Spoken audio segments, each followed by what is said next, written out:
अयोध्या के श्री राम के मंदिर पर आक्रमण भारत की आत्मा पर आक्रमण था। जहाँ हर भारतीय के रोम रोम में राम बसते हैं, वह भारत यह अपमान कैसे सहता। राम मंदिर पर आक्रमण भारत को आहत कर गया था। विदेशी हमलावर अपनी बर्बरता दिखाते गए और भारत अपने आत्मगौरव को फिर से पाने के लिए संघर्ष करता रहा। भारत रामलला के जन्म स्थान पर बाबर के नाम पर बने एक ढांचे को देखता और उसे हटाने का संकल्प लेकर शक्ति संजोया करता।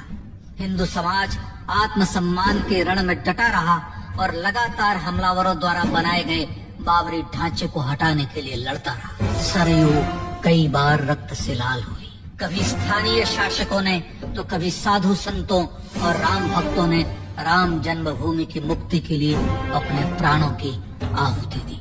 74 बार युद्ध हुए। हम कुछ मोर्चे हारे, पर रण जीतने का संकल्प कभी कम नहीं हुआ। हिंदू समाज तलवारों से रक्त रंजित हुआ, पर उसने हार नहीं मानी। उसका संकल्प अजेय था। 15 अगस्त 1947 को देश की आजादी के साथ सैकड़ों सालों से चले आ रहे इस संघर्ष में नई ऊर्जा और एक नया मोड़ है। अचानक 23 दिसंबर 1949 को बाबरी ढांचे में श्री राम लला प्रकट हुए। हजारों राम भक्त दर्शन के लिए उमड़ पड़े। तत्कालीन प्रधानमंत्री पंडित जवाहरलाल नेहरू ने उत्तर प्रदेश सरकार को श्री राम लला को विवादित ढांचे से हटाने का आदेश दिया। उत्तर प्रदेश सरकार ने अयोध्या के कलेक्टर को यह काम दिया और यह निर्देश भी कि जरूरत पड़ने पर वे बल का प्रयोग भी करें। अयोध्या के कलेक्टर ने सरकार को उत्तर दिया कि यह नरसंहार के बिना संभव नहीं है, और फिर भी वह ऐसा चाहती है तो किसी दूसरे कलेक्टर से यह काम करवा ले। परिणाम स्वरूप रामलला की मूर्ति वहीं विराजमान रही। विवादित ढांचे को बंद कर दिया गया। केवल पुजारी को सेवा अर्चना के लिए भीतर जाने की अनुमति थी। फिर भी राम भक्त विवादित ढांचे के बाहर से प्रभु श्री राम की आराधना करते रहे। भारत के हिंदू समाज के लिए चुनौतियां और बढ़ गई। मामला अदालत में गया। विपक्षी दलों द्वारा अदालत में भगवान श्री राम के अस्तित्व पर सवाल उठाए गए। उनके अयोध्या में ही जन्म लेने का प्रमाण मांगा गया। भारत का जनमानस अब आहत हो उठा था।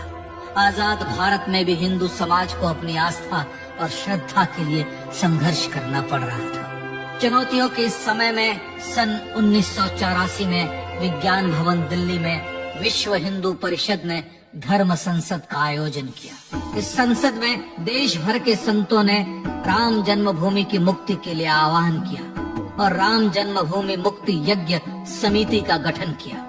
धर्म संसद ने राम जन्मभूमि की मुक्ति और वहां भगवान श्री राम के भव्य मंदिर बनाने के भारत के जनमानस के संकल्प को फिर से दोहराया। विश्व हिंदू परिषद के नेतृत्व में मंदिर निर्माण के लिए पूरे देश में अभूतपूर्व आंदोलन की शुरुआत हुई। श्री राम जन्मस्थली मुक्ति यज्ञ समिति के साथ देश भर में राम जानकी की रथ यात्राएं निकली। राम लीलाओं में राम कथा के माध्यम से भारत का आम जन फिर से जुटा। अब सबके मन में एक ही प्रण था, एक ही लक्ष्य था। अयोध्या में जन्मभूमि पर भगवान श्री राम की भव्य मंदिर का निर्माण। सन 1989 में विश्व हिंदू परिषद द्वारा गांव-गांव से रामशिला पूजन करके अयोध्या भेजी गई। 2,75,000 गांवों से रामशिलाएं अयोध्या पहुंची। भव्य राम मंदिर के शिलान्यास का निर्णय हुआ। पूज्य संत महात्माओं और हिंदू समाज के अन्य प्रमुख नेताओं के निर्णय के अनुसार अनुसूचित जाति के प्रमुख नेता श्री कामेश्वर चौपाल ने 9 नवंबर 1989 को मंदिर निर्माण का पहला पत्थर रखा। राम जन्मभूमि पर मंदिर निर्माण के लक्ष्य की पूर्ति के लिए सन 1990 में सोमनाथ से अयोध्या के लिए श्री लाल कृष्ण आडवाणी ने रथ यात्रा की शुरुआत की। देश में जन भावनाओं का ज्वार उमड़ने लगा। श्री लाल कृष्ण आडवाणी के रथ यात्रा के साथ साथ मंदिर के लिए जन समर्थन बढ़ने लगा और छद्म सेकुलरवाद बेनकाब होने लगा। इस जन आंदोलन को रोकने की तमाम कोशिशें हुई, पर सब व्यर्थ हुई। विश्व हिंदू परिषद ने देशवासियों से अयोध्या में जन्मभूमि पर मंदिर निर्माण के लिए 30 अक्टूबर और 1 नवंबर 1990 को कार सेवा का आह्वान किया। परिणाम स्वरूप लाखों राम भक्त कार सेवा के लिए देश के कोने कोने से अयोध्या आए। इससे देश की एकात्मता का विराट दर्शन हुआ। कार सेवकों को रोकने के लिए उत्तर प्रदेश के तत्कालीन मुख्यमंत्री श्री मुलायम सिंह यादव ने अयोध्या में परिंदे को भी पर न मारने देने की घोषणा की। स्थितियां गंभीर हो गई। अयोध्या से 100 200 किलोमीटर दूर रेलगाड़ियां रोक दी गई। अयोध्या युद्ध भूमि बना दी गई। मार्ग बंद, रेल बंद, चप्पे चप्पे पर पुलिस। अयोध्या सैनिक छावनी में बदल गई। राम नाम पर ऐसी पाबंदी कि अर्थी ले जा रहे लोगों तक को रोका गया, क्योंकि वे राम नाम सत्य कह रहे थे। लेकिन सैकड़ों किलोमीटर की यात्रा कर कार सेवक अयोध्या पहुंचने लगे। राम के गीत गाते, होठों पर हंसी और पांव में छाले लिए राम काज के लिए राम भक्त देश विदेश से अयोध्या पहुंच गए। कार सेवकों पर गोलियां चली। अनेक कार सेवक शहीद हुए। आजाद भारत में जन्मभूमि पर राम मंदिर के लिए कार सेवकों ने फिर एक बार अपना बलिदान दिया, पर कार सेवकों ने विवादित ढांचे पर भगवा ठहरा ही दिया और इस तरह कार सेवा सफल हुई। श्री राम जन्मभूमि आंदोलन ने भारत की सुप्त आत्मा को झकझोर कर जगा दिया था। विश्व हिंदू परिषद ने फिर एक बार 6 दिसंबर 1992 को कार सेवा का आह्वान किया। राम भक्तों को कार सेवा करने देने के लिए अदालत में प्रार्थना की गई, पर अदालत ने कोई निर्णय नहीं दिया। परिणाम स्वरूप बौद्ध, जैन, सिख, स्वामीनारायण संप्रदाय, गायत्री परिवार, हर पंथ मत विचार के हिंदू एकत्र हो गए।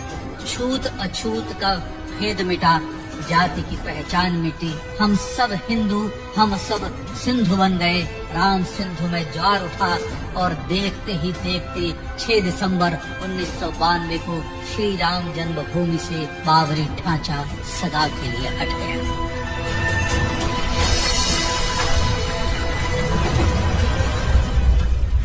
यह क्षण शौर्य, न्याय और सत्यमेव जयते का क्षण था। यह तो धर्मस्ततो जय का क्षण था, पर संघर्ष की गाथा यहाँ जाकर भी नहीं रुकी। छद्म सेकुलरवादियों द्वारा भारत और भगवान श्री राम के इतिहास को झुठलाने के लिए अदालतों में चुनौतियां का सिलसिला चलता रहा, जो 1950 से चल रहा था। हिंदू सिखों के बीच से गुजरते हुए भगवान श्री राम का दर्शन करने के लिए विवश थे। यह स्थिति थी आजाद भारत में श्री राम और राम भक्तों की, पर सत्य को तो जीतना ही था। आखिरकार देश के सर्वोच्च न्यायालय के 5 जजों की खंडपीठ ने 9 नवंबर 2019 को ऐतिहासिक निर्णय दिया और यह कहा कि अयोध्या जन्मभूमि परिसर की पूरी 67 एकड़ भूमि रामलला की, और न्यायालय ने भारत सरकार को जन्मभूमि पर मंदिर बनाने के लिए एक ट्रस्ट बनाने का आदेश दिया।